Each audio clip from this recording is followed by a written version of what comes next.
सबसे पहले आपसे यह जानना चाहेंगे नवीन, आप किस तरह से सुशांत सिंह राजपूत को याद करते हैं? क्योंकि कहीं ना कहीं जिस तरह से हमने आपकी तस्वीरें देखे एक्टर के साथ, लगता था कि काफ़ी टाइम थे आप, और जिस तरह से वो पीरियड जब सुशांत सिंह राजपूत का एक राइज कहा जाता है इतने सारे फिल्मों की, थोड़ा ये बताइए कि किस तरह से आप याद करते हैं सुशांत सिंह राजपूत को?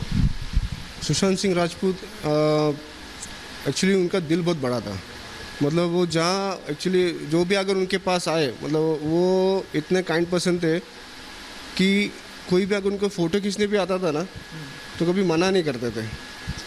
और वो उनका बर्थडे था एक टाइम, उनके बर्थडे में उनका बर्थडे एक ओल्ड एज होम में उन्हें सेलिब्रेट किया था। और उनको मैं उनके लिए इसके लिए याद करूँगा क्योंकि उनका दिल इतना बड़ा था, क्योंकि एक कैंसर पेशेंट था हैदराबाद में। किसी ने उनको इंस्टाग्राम में एक मैसेज भेजा था कि मेरा बेबी ऐसा ऐसा है, उनको इतना पैसा लगेगा तो क्या आप मुझे हेल्प कर सकते हो। उन्होंने वो रेस करने के लिए उन्होंने मैसेज भी डाला था इंस्टाग्राम में, प्लस वो खुद सीक्रेट उन्होंने विजिट किया, किसी को बताया नहीं, कोई मीडिया किसी को पता नहीं। हम हैदराबाद गए, वो बच्चे का पूरा ट्रीटमेंट का खर्चा किया, उसको कम से कम घर भर जाए उसका, इतना उसको खिलौनों से उसको पूरा घर भर दिया था हमने। मैं चाहूँगा कि आप हमारे दर्शकों को थोड़ा ये बताइए, क्योंकि कहीं ना कहीं सुशांत ये नहीं चाहते थे कि मीडिया को पता चले जिस तरह से वो काम कर रहे थे। आप कह रहे कि जिनको उस समय ज़रूरत थी उनके साथ वो काफ़ी घुल मिल के रहते थे। ये बताइए कि कैसा, आपको कब पता चला कि आप हैदराबाद जा रहे हैं और किसके लिए जा रहे हैं? क्या आपको आखिरी तक पता था कि आखिरकार सुशांत सिंह राजपूत एक पेशेंट को हेल्प करने जा रहे थे? बिल्कुल भी नहीं। एक्चुअली मुझे एक दिन पहले मुझे बोला कि हमको हैदराबाद के लिए निकलना है, आप अपने एक जोड़ी कपड़े लेके आइए साथ में। तो मैंने ठीक है, तो मैंने इंक्वायरी नहीं किया कि क्या है, किसी ने बताया भी नहीं, ना मैनेजर ने उनके बताया ना सर ने कुछ बताया। हम वहाँ लैंड हुए, हम वहाँ पहुँचे। वहाँ पहुँचने के बाद जब मैं उनके घर पहुँचा तब मुझे पता चला कि ये बच्चा जो कैंसर से पीड़ित है उसके लिए इतने सारा खिलौना। तो और उन्होंने ना उनकी फ़ोटो भी नहीं निकाली, घर के अंदर भी कहीं भी फ़ोटो नहीं निकाली कि ताकि वो लोगों तक ऐसा पहुँचे कि हम वो क्या बोलते हैं पब्लिसिटी के लिए कर रहे हैं, ऐसा कुछ भी नहीं था। वो छुप छुपा के गए और वहाँ से निकल गए। नवीन, काफ़ी सारे इंस्टाग्राम में पिक्चर्स देखे गए हैं कि सुशांत जब अपने ट्रेनिंग करते थे उनके बॉडीगार्ड्स सब लोग रहते भी थे, पर काफ़ी खुश मिजाज के इंसान थे वो। कहीं ना कहीं थोड़ा उसके बारे में बताइए कि किस तरह की ट्रेनिंग होती थी, किस तरह से सुशांत सिंह राजपूत, जितने भी मैंने स्टाफर से बात की वो कहते थे देखिए काफ़ी एक्टिव थे, काफ़ी जिस तरह से ये बताया जा रहा है कि डिप्रेस थे, कि लगता कभी नहीं था। नहीं, बिल्कुल भी वो डिप्रेस नहीं थे और काफ़ी सच में एक्टिव थे वो। हम सुबह 6 बजे शूटिंग को जाते थे। शूटिंग पैकअप होने के बाद हम जाते थे वाटर स्टोन, वहाँ पर वो वर्कआउट करते थे, स्विमिंग, उनका टेनिस का वो प्रैक्टिस करते थे 1 से 1.5 घंटा। उसके बाद हम वहाँ से घर आके फिर वो टेबल टेनिस भी खेलते थे 1.5-2 घंटा। मतलब वो काफ़ी एक्टिव थे, मतलब उनको बैठना पसंद नहीं था। उनको ये था कि मैं कुछ ना कुछ करते रहूँ, वर्कआउट करूँ, स्विमिंग करूँ, टेबल टेनिस, सब कुछ में वो आगे थे और बहुत खुश थे एक्चुअली। ये बताइए कि किस तरह से आप लोग की बातचीत होती थी?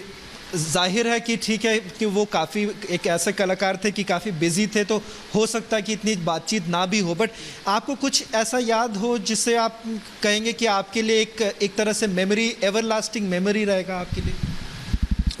मैंने उनको एक बार कहा था कि मेरे मॉम डैड का एनिवर्सरी है सर, तो मुझे एक बाइट चाहिए था आपकी तरफ से उनके एक विश के लिए। तो उन्होंने कहा कि मैं ज़रूर दूंगा, लेकिन अब थोड़ा बिज़ी हो। तो इस हिसाब से उन्होंने नेक्स्ट टाइम बोला, लेकिन मैं बाद में हम लोग फिर बिजी शेड्यूल चल रहा था तो मैंने वो एनिवर्सरी निकल गई तो मैंने ध्यान नहीं दिया, फिर मैंने छोड़ दिया। लेकिन उन्होंने कहा कि मैं आपको बाइट ज़रूर दूंगा, आपकी मम्मी पापा को मेरे तरफ से विश कर दीजिए। उन्होंने वो कहा। वो एक्चुअली मेरे मम्मी पापा पवित्र रिश्ता बहुत देखते थे, उनके बहुत बड़े फ़ैन थे, तो मैंने उसीलिए उनके लिए कहा था। तो वो चीज़ उन्होंने कहा, वो मेरे लिए सबसे एक्चुअली वो यादगार पल था कि वो स्टाफ को भी उतना अच्छा मानते थे कि उन्होंने अच्छे से बात करके कहा कि मैं ज़रूर दूंगा आपको बाइट। नवीन, मैंने करीबन हर स्टाफ मेंबर से ये बात की हर स्टाफ मेंबर ये कहता है कि जो हादसा ये हुआ आखिरकार, लोग कुछ ये कह के छोड़ दिए कि ये सुइसाइड, बट कोई भी स्टाफर जिससे मैंने बात की वो हर कोई एक ही चीज़ कहता है कि ये सुइसाइड हो नहीं सकता। क्या कब जब आप लोग अपने बीच में भी बात करते हैं, स्टाफर लोग जो लोग उनके साथ काम कर चुके हैं, आप लोग अपने बीच में बात करते हैं, क्या बातचीत हुई अब तक? क्या आपको आप लोग के मन में अभी भी लगता है कि कहीं ना कहीं जिस तरह से एक कहीं इन्वेस्टिगेशन होना चाहिए, ऐसा इन्वेस्टिगेशन होना चाहिए जिससे सच्चाई निकल के आए? ज़रूर, क्योंकि मैं नहीं समझ सकता कि वो कभी सुसाइड कर सकते। वो इतना दिलखुश आदमी है ना, हर लाइफ हर पल एंजॉय करना चाहते थे। मतलब वो उनकी एक डायरी थी, जैसे मैंने इंटरव्यू में देखा था, वो सही कहा, उनकी एक डायरी थी, वो हर डायरी में उनकी वो बकेट लिस्ट थी उनकी, उनको वो सब पूरा करना था। अगर आदमी को मतलब वो विश पूरा करना ही है, उससे पहले आदमी क्यों सुसाइड करेगा? उनको वो करना था और काफ़ी हद तक उन्होंने पूरी भी कर चुके थे। तो मुझे तो लग रहा है इसके ऊपर इंक्वायरी होनी चाहिए। ये सुसाइड तो नहीं है, वो नहीं कर सकते।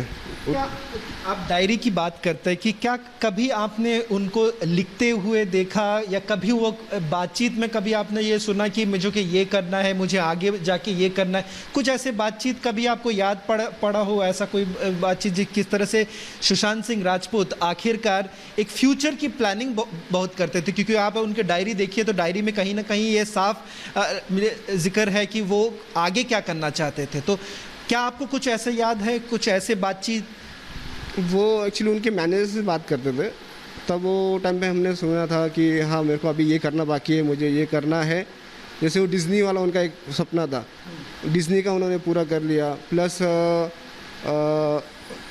जो साइंटिस्ट नासा में बच्चों को उनको ये करना था, वो टाइम पे उन्होंने वो भी कर चुके थे।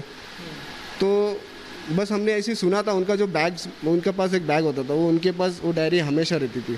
जब भी हम लोग निकलते कहीं शूट के लिए या कहीं, जैसे उनको फार्म हाउस जाना रहता है, तो सब जगह वो उनकी डायरी लेके जाते थे और उसको हमेशा अपडेट करते थे। जैसे हमने इंस्टाग्राम में भी उन्होंने अपडेट किया था उनका डायरी का कि मेरे ये सपने हैं, मैं ये पूरा करूँगा।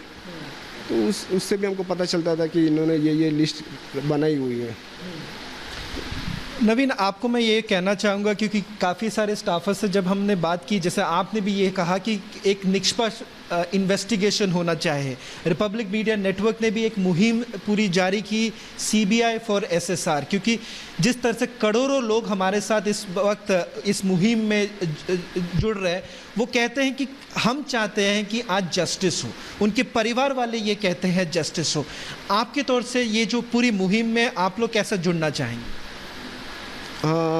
हम लोग बस यही करेंगे, सपोर्ट करेंगे कि जो भी है, जो एक्चुअली हमको पुलिस का सपोर्ट चाहिए हमको, क्योंकि जो वो इन्वेस्टिगेशन जो वो करने वाले वो ईमानदारी से हो जाए और उसको कोई भी चीज़ से, कोई दबाव से वो पीछे ना हटे।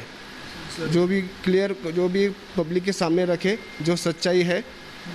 और बस इतना ही फ़िलहाल तो अभी मैं चाहता हूँ कि उनको न्याय मिले।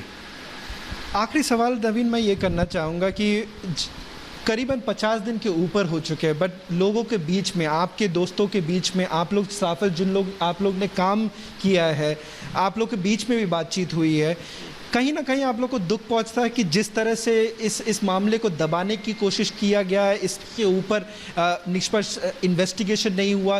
क्या आप लोग कहीं ना कहीं इससे कहीं आप लोग को खुद दुख पहुंचता है कि क्योंकि आखिरकार आप उस इंसान के साथ काम कर चुके हैं कि वो आगे की बारे सोचते थे, वो लोगों के बारे सोचते थे, पर आज इसके ऊपर कहीं ना कहीं देखा गया कि इसको दबाने की कोशिश किया गया। क्या आप लोग को खुद इस पूरे चीज़ों को लेकर दुख पहुंचता है? ज़रूर दुख पहुँचता है, क्योंकि अगर ये सोचो आज इतना एक सफल इंसान और इतना नाम उनका था, अगर वो इंसान के साथ अगर पुलिस ऐसे कर रही है तो आज आम आदमी का क्या होगा? और वो चीज़ होना नहीं चाहिए था उनके साथ। पता नहीं उनको किस चीज़ का, किनका दबाव आ रहा है, लेकिन एक्चुअली ये होना नहीं चाहिए। ये हमको सबको बुरा लग रहा है ये, क्योंकि जो मैंने फ़ोटोज़ देखे थे, जो न्यूज़ देखा, जिस तरह से बॉडी रखी गई थी, जो फ़ोटो सबसे पहले वायरल हुआ था, वो फ़ोटो मीडिया में आने से पहले एक्चुअली फ़ोटो पुलिस वाला क्या होता है, अगर जो सिचुएशन में बॉडी है, वो सिचुएशन में उसका फोटोग्राफर फ़ोटो निकाल लेता है। जैसे अभी हैंग बॉडी है, उन्होंने कहा फांसी ली है, फांसी का कोई फ़ोटो अभी तक आया नहीं है। बॉडी ऐसी पड़ी है जो कि जो उनकी ज़बान बाहर नहीं निकली है। ना ही उनकी आंखें बाहर निकली है, और जो पट्टा है वो भी अलग है, जो यहाँ तक है, जो भी आँखी आदमी फांसी लेता तो यहाँ से उनका ये होना चाहिए था, लेकिन वो भी कुछ है नहीं। और वो प्लस वो एविडेंस एक carry black normal polythene bag में लेके जा रहे हैं, जो कि वो बोलते प्रोफेशनल नहीं है वो। तो वो चीज़ है जो वहाँ से लापरवाही भी बहुत हुई है, और ये ऐसा होना नहीं चाहिए था। ये जो इतने बड़े सेलिब्रिटी के साथ हो गया, जो लाखों उनके फैंस है, उनके लिए तो बहुत दुखद बात है, और हमको बुरा तो लग रहा है कि ये नहीं होना चाहिए था, किसी के साथ नहीं होना चाहिए था, और इनके साथ तो बिल्कुल भी नहीं होना चाहिए था। आखिरी सवाल मैं ये करना चाहूँगा नवीन, आप आज किस तरह से सुशांत सिंह राजपूत को याद करेंगे, और साथ ही साथ किस तरह से आप ये चाहेंगे कि इस पूरे मामले को एक तरह से निष्पक्ष इन्वेस्टिगेशन और एक सही सबको जस्टिस मिले, परिवार वाले को जस्टिस मिले? क्योंकि हमने कितनी बार ये सुना कि किस तरह से उनके परिवार, उनके वृद्ध पिता से लेकर उनकी बहन लेकर हर कोई ये चाह रहे कि एक परिवार के लिए कितनी दुख की बात है कि आज तक उन्हें ये नहीं पता चला कि आखिरकार हुआ क्या था। आप इस मुहिम से क्या कहना चाहेंगे परिवार वालों को और बाकी लोग जो आपकी आज ये इंटरव्यू देख रहे हैं? मैं उनके परिवार से कहूँगा कि आपके लिए कि आपको न्याय ज़रूर मिलेगा, हम सब आपके साथ हैं। हम कोशिश करते हैं कि बस पुलिस अपने काम पूरी ईमानदारी से करे, और जो हमने अभी हमारा जो चहेता जो एक्टर है वो हमने खो दिया है, वो हमें वापस तो नहीं मिल सकता, लेकिन जो है हमें न्याय ज़रूर मिलना चाहिए हमारे एक्टर के लिए। तो मैं गुजारिश करता हूँ कि उनके ऊपर जो भी है, जो इन्वेस्टिगेशन कर रहे हैं, प्लीज़ ईमानदारी से करिए और उनको न्याय दिए बस। धन्यवाद।